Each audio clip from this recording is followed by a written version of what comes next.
온 평생도록 자녀를 기르느라고 또 자녀를 유학 보내서 독일에서 공부시키고 애써서 키운 한 노부부가 있었습니다.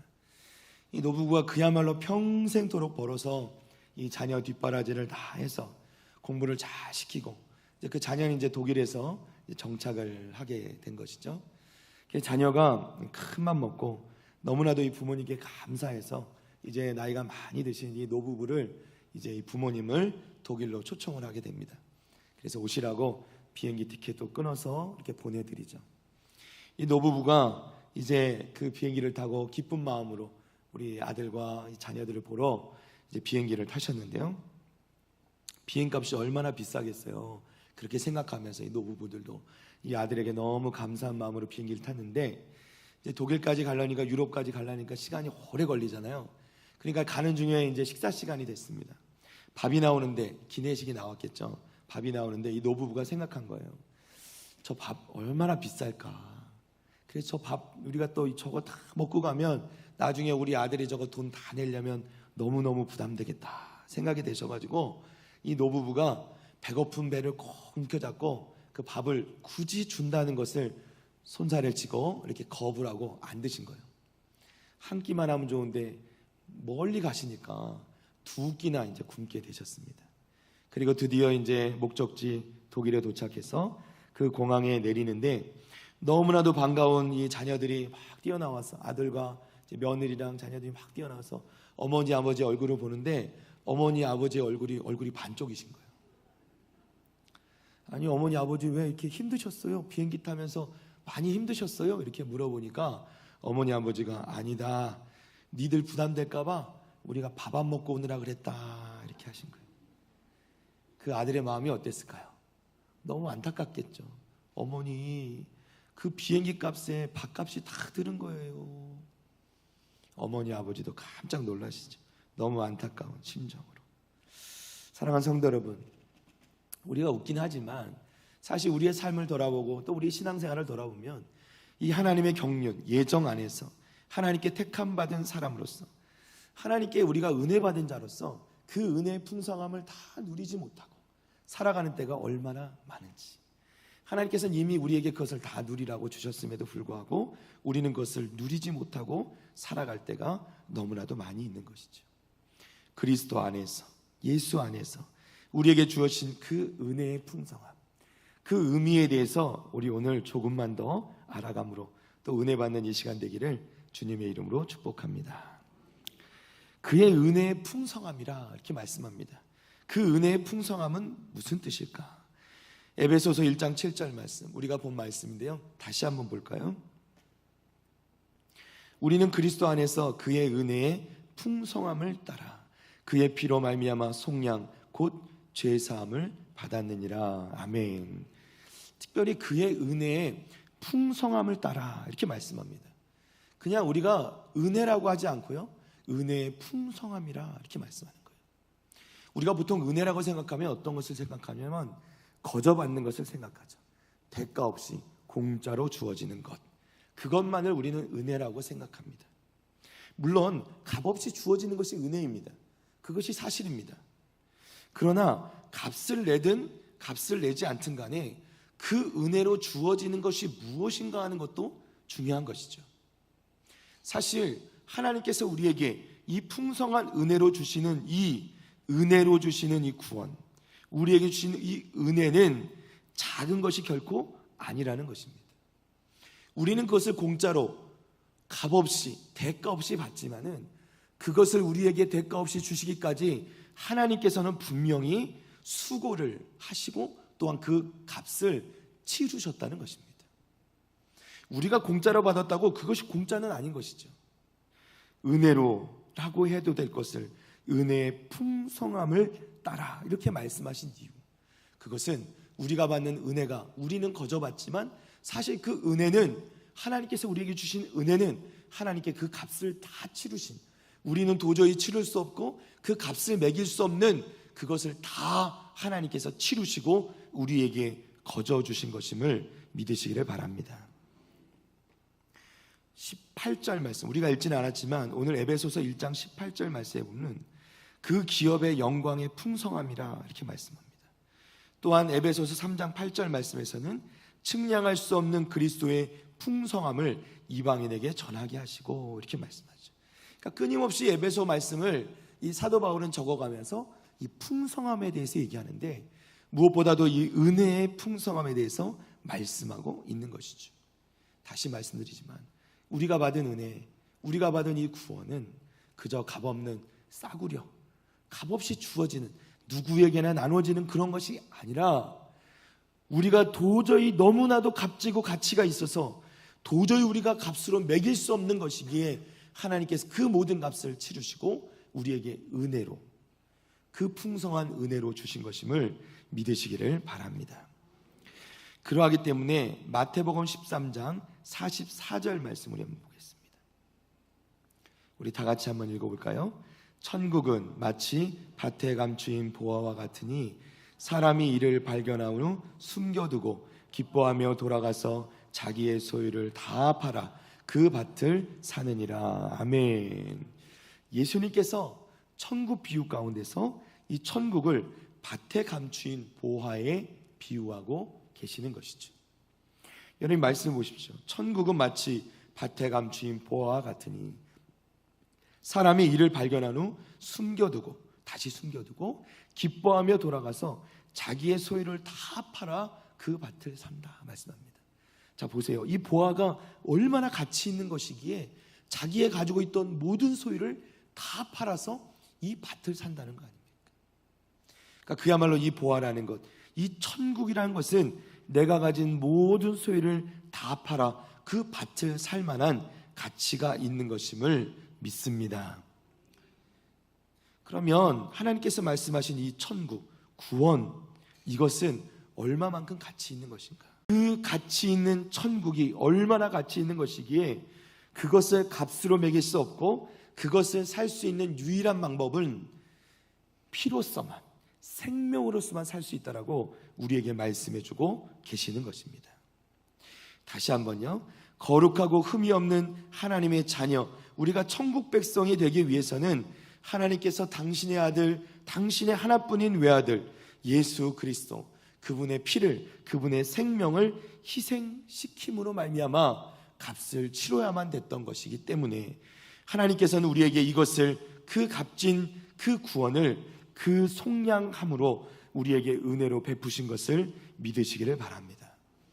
그렇게 값지게 주신 것인데 이것을 우리가 값싸게 생각해 버린다면 이것은 하나님 앞에 죄된 것과 다름없는 것이죠. 히브리서 2장 3절 말씀 한번 봅니다.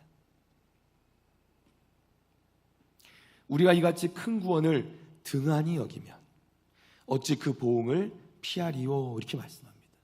우리가 이같이 큰 구원, 하나님이 주신 그 구원이 작은 것이 아닙니다. 큰 구원을 우리가 어떻게 여겨요? 등한히 여기면, 그것을 값싸게 여기면, 아무것도 아닌 것처럼 여기면 어떻게 해요? 어찌 그 보응을 피하리요. 하나님에서 진노하실 수도 있다라는 것입니다. 사랑하는 성도 여러분, 우리가 받은 구원은 결코 값싼 것이 아님을 믿으시기를 바랍니다. 히브리서 12장 말씀에도 보면 말씀이 나옵니다. 히브리서 12장 14절에서 17절까지 말씀인데요. 우리 15절만 좀 보겠습니다. 한 절 넘기셔서 우리 다 같이 한번 읽어볼까요? 너희는 하나님의 은혜에 이르지 못하는 자가 없도록 하고 또 쓴 뿌리가 나서 괴롭게 하여 많은 사람이 이로 말미암아 더럽게 되지 않게 하며. 아멘. 자, 이 말씀의 중요한 것은 너희는 하나님의 은혜에 이르지 못하는 자가 없도록 하고 말씀합니다.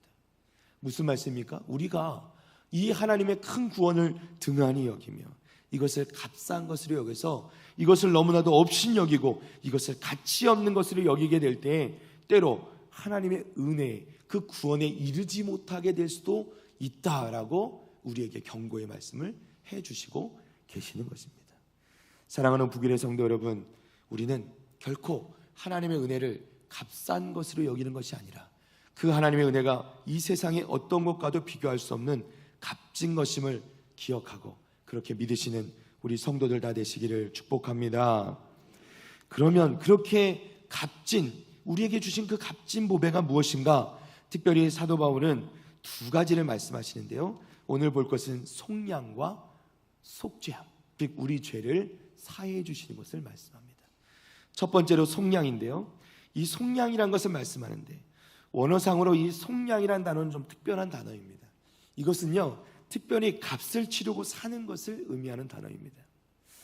우리나라 말은 산다는 다 같은 산다인데 이 이스라엘에서는 산다라는 뜻을 가진 단어가 여러 가지가 있습니다. 그 중에서도 이게 우리말로 번역된 속량이라고 번역된 이 단어로 사용되는 이 산다라는 단어는 물건을 사는 데 사용되는 단어가 아닙니다. 이것은 특별히 사람을 사는 데 사용되는 단어입니다. 그 중에서도 특별히 로마 시대 당시 이 1세기 시대를 보면 노예들이 많이 있었죠. 이 노예들이 많이 있어서 이들을 사고 팔았는데요, 그 사고 파는 노예들 중에서도 특별히 오늘 말씀에 지금 말씀드리고 있는 속량이라는 이 단어는 단지 그냥 이 노예를 내가 쓰려고 사고 파는 경우에 사용되는 단어가 아니라 이 노예를요, 해방시켜 주기 위해서, 그 노예에게 자유를 주기 위해서 그를 살 때, 돈을 주고 살 때에 사용되는 단어가 바로 이 속량이라는 단어라는 것입니다. 당시 로마에는 약 600만 명의 가량의 노예가 있었던 것으로 알려져 있는데요, 이 노예들과 살다 보면 또 이 노예 중에는 여러 이 출신의 노예들이 마련인데, 원래 노예에서 태어나서 노예로 자란 사람도 있지만은 많은 경우에는 어떤 범죄를 저지르거나 또 때로는 당시 로마 황제에게 반역을 저지름으로 반역죄로 말미암아 감옥에 들어갔다가 노예 생활을 하게 되는 경우도 상당수가 있었습니다. 자, 그런 사람들을 보면 똑똑한 사람도 있고요, 학식이 있는 사람도 있고, 이런 사람들이 이제 주인에게 팔려서 주인 집에서 노예 생활을 하다 보면 자연스럽게 어떤 관계가 맺어지고 그 관계 가운데서 좋고 충성되이 잘 섬기던 노예 가운데서는 이 주인에게 사랑을 받아서 이 주인이 노예의 이 신분에서 자유를 허락해 주는 경우가 있었다는 것이죠. 자, 그렇게 노예에게 자유권을 주기 위해서 꼭 해야 될 일이 있었는데, 그것이야 바로 거금의 돈을 주고 그 노예의 그 노예권을 사는 것입니다. 먼저 그것을 사서 그 다음에 그것을 해방시켜 주는 것이죠. 자, 그럴 때 이 값을 치르는, 이 노예를 해방시키기 위해서 값을 치르는 이 거금의 돈을 들여서 사는 것을 이른바 오늘 우리가 말씀하는 속량이라 이렇게 말씀하는 거예요. 이 속량의 뜻을 아시겠죠?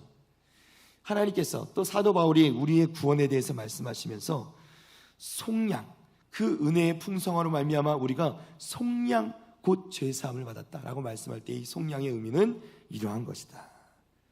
그래서 에베소서 1장 7절 말씀에 우리는 그리스도 안에서 그의 은혜의 풍성함을 따라 그의 피로 말미암아 속량을 받았다 말씀하는 것이죠.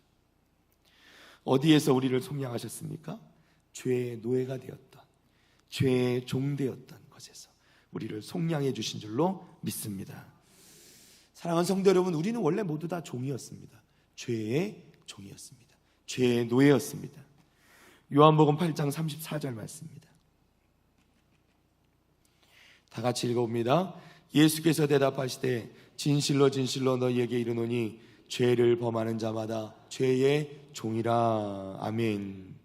우리는 모두가 죄의 종이었습니다. 왜요? 아무리 작은 죄라도 우리들은 모두 죄를 범했기 때문입니다. 누구나 아무리 작은 죄라도 죄를 범하는 순간 그는 죄인이 되는 것이고 그저 죄의 노예가 죄의 종이 되는 것입니다. 로마서 3장 23절 말씀에 보면 모든 사람이 죄를 범하였음에 하나님의 영광에 이르지 못하더니 라고 말씀합니다. 모든 사람이 죄를 범하였다. 즉 모든 사람이 다 죄의 종노릇하고 죄의 노예로 살아갈 수밖에 없었다라고 말씀하는 것이죠. 이렇게 죄의 종되었던, 죄의 노예의 삶을 살았던 우리를 해방하기 위하여서 대가를 지불해야 되는데 그 대가는 무엇인가 말씀드리면 그 대가는 성경에서 죄의 삭은 사망이라 말씀하죠. 결국 이 죄에서 풀려날 수 있는 이 죄의 대가를 치르는 것은 오직 죽음으로, 우리의 생명으로밖에 치를 수 없었다는 것입니다. 그러니까 누구든지 죄를 범하면 죄의 종이 되고 하나님의 영광 이르지 못할 뿐만 아니라 그 종의 자리에서 그 종의 대가를 치르기 위해서는 죽음으로, 그 생명을 내어놓음으로, 죽음으로 이 대가를 지불할 수밖에 없었다는 것입니다. 그런데 성도 여러분, 이것을 곰곰이 생각해 보면요, 이것처럼 절망적인 상황이 없습니다. 왜냐하면 우리가 범죄함으로 죄의 종이 되고 죄의 노예가 되었죠. 그럼 이곳에서 우리가 벗어나는 방법은 그 대가를 치르는 것에, 그 대가는 뭐라고요? 죽음이라고요. 그러면 그 죽음을 대가로 치르는데, 그 죽음이라는 것이 우리가 그저 이 땅에서 사는 인생간에 이 인생이 끝남으로 끝나는 것이 아니라는 것이, 여기서 말하는 죽음은요, 영적인 죽음이에요. 영원한 죽음입니다. 그러니까 우리가 하나님 앞에서 우리의 죄값을 치르기 위해서, 그 대가를 지르기 위해서는 우리가 우리의 삶의 죽음이 끝나는 순간에서 끝나는 것이 아니라 그 이후에 하나님의 심판으로 말미암아 영원한 죽음 가운데 처하게 될 수밖에 없다는 것입니다. 그러면 어떻게 됩니까?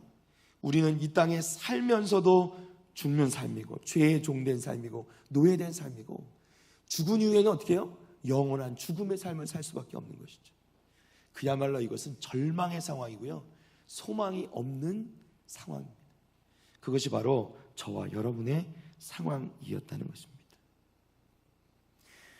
이러한 상황을 너무나도 잘 아시기 때문에, 이 절망적인 상황 가운데 우리가 스스로는 도저히 구해낼 방법이 없었다는 것을 아시기 때문에, 하나님께서는 아들 예수 그리스도를 이 땅에 보내주심으로 그 은혜의 풍성함을 따라 우리를 대신하여, 그 아들의 생명으로 우리의 생명을 대신하여 십자가에 달려 죽으심으로, 피 흘려 죽으심으로 예수님께서 인간의 몸을 입고 이 땅에 오셔서 그 생명을 대신 지불하여 주셨다라는 것입니다. 그것이 오늘 말씀에 말씀하고 계시는 속량이다라는 것이죠. 그것이 바로 하나님께서 우리의 죄의 종된 몸에서, 죄의 노예된 우리 인생 가운데서 우리를 구원하시기 위해서, 우리를 해방시켜 주시기 위해서, 우리를 자유하게 하시기 위해서 우리를 위하여 지불하신 그 대가가 바로 예수 그리스도, 우리 하나님의 아들이셨다는 것입니다. 갈라디아서 1장 4절 말씀입니다. 우리 다 같이 한번 읽어봅니다. 그리스도께서 하나님 곧 우리 아버지의 뜻을 따라 이 악한 세대에서 우리를 건지시려고 우리 죄를 대속하기 위하여 자기 몸을 주셨으니. 아멘. 우리를 이 악한 세대에서 건지시려고, 우리를 죄에서 건지시려고, 우리를 죄의 종된 자리에서, 노예된 자리에서 우리를 건지시려고 우리 죄를 위하여 예수 그리스도께서 자기 몸을 주셨다 말씀하는 것이죠. 우리 죄를 대신 갚기 위해서, 우리를 죄의 노예에서 해방시키기 위해서 주님께서는 바로 십자가에 달려 죽으신 것입니다.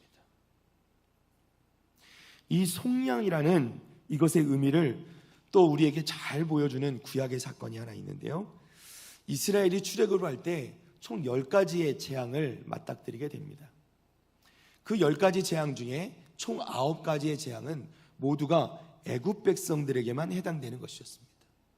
그 중에 딱 한 가지가 애굽 백성들이건 이스라엘 백성들이건 이방의 백성들이건 그 모든 사람에게 해당되는 재앙이 있었는데, 그것이 바로 장자의 죽음이었죠. 이 마지막 재앙, 장자의 죽음은요, 애굽 사람들이 사는 곳뿐만 아니라 이스라엘 사람들이 사는 곳에도, 또 애굽 사람들뿐만 아니라 이스라엘 사람들에게도, 그 가운데 있었던 다른 나라 사람들에게도 모두 해당되는 재앙이었다는 것이죠. 그야말로 그것은 하나님의 심판이었습니다.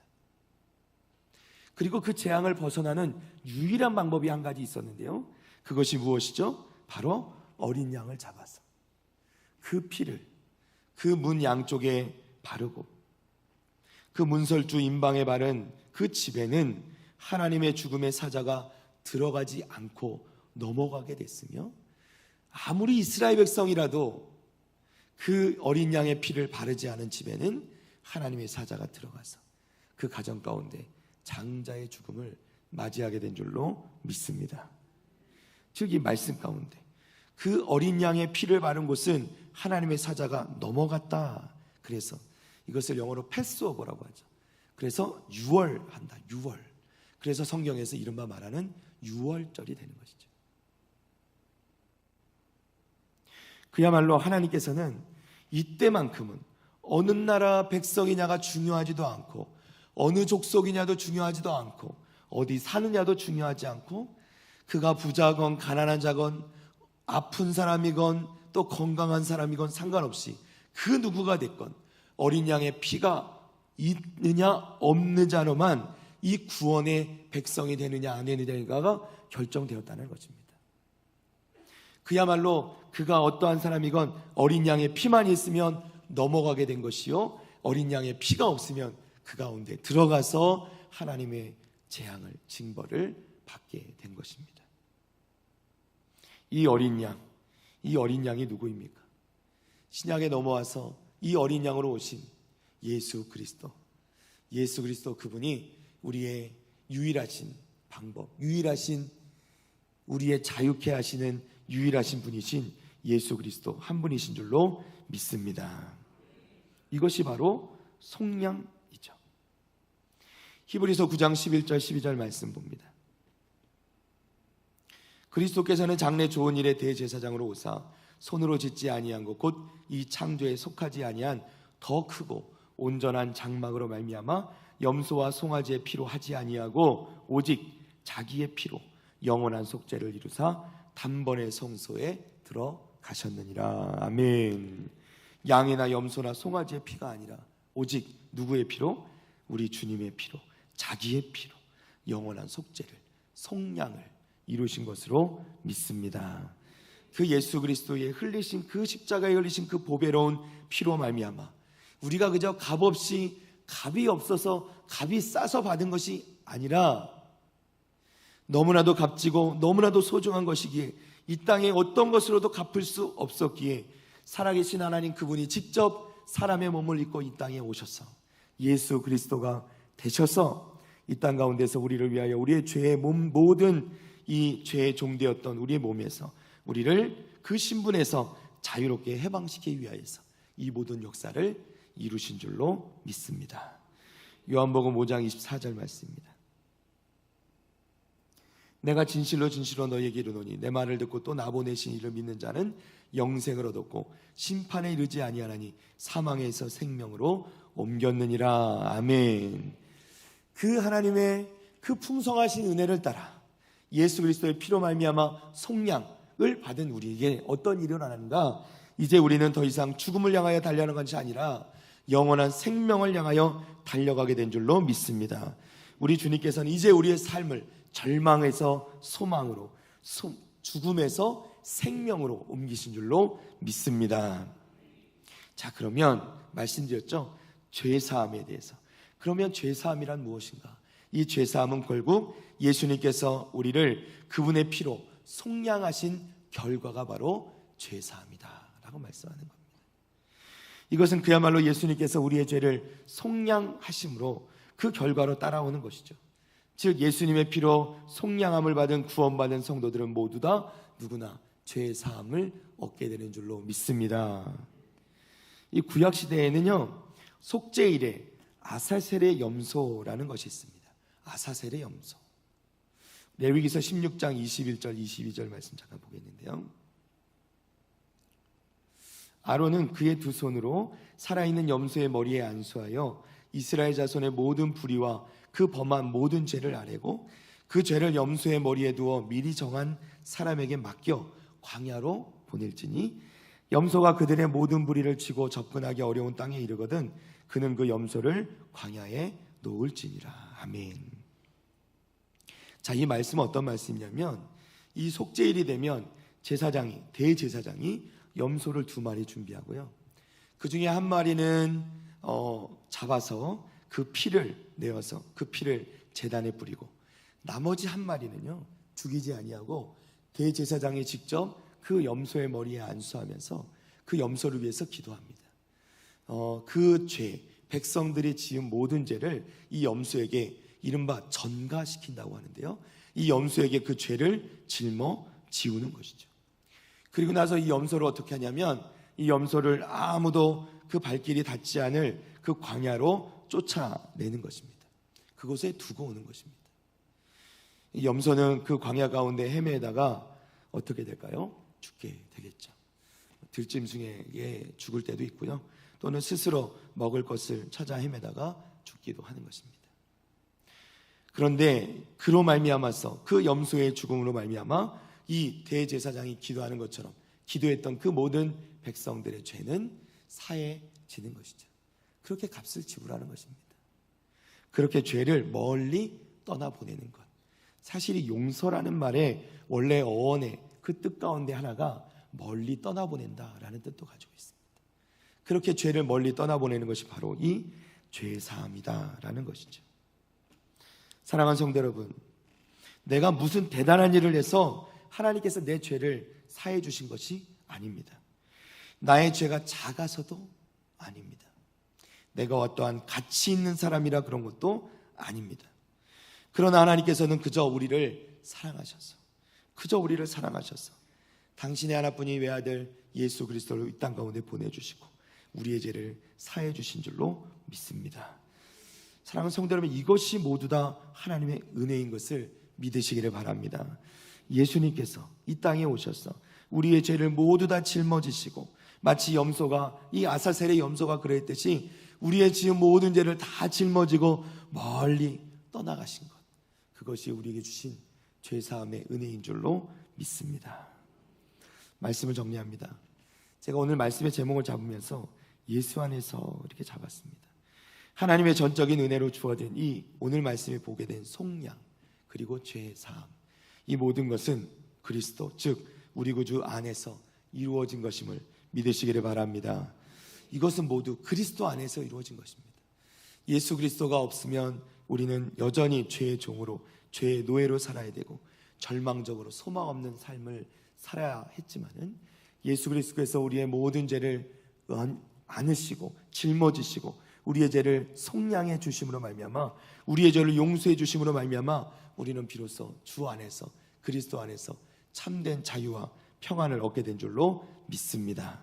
하나님의 오랜 그 경륜과 예정 안에서 하나님께 택함 받은 사람으로서 그 은혜의 풍성함을 우리가 진심으로 깊이 알게 될 때, 그리고 우리를 속량하시고 우리 자를 사해 주신, 우리의 죄를 사해 주신 그 주님을 더 깊이 알게 될 때 우리는 하나님을, 그 주님을 더 깊이 사랑하게 되고, 이 땅 가운데 우리의 삶 가운데 그저 헛된 인생 사는 것이 아니라 하나님께서 우리에게 주신 인생 복되고 아름답게 또 하나님이 기뻐하시는 승리하는 삶을 살아가게 될 줄로 믿습니다.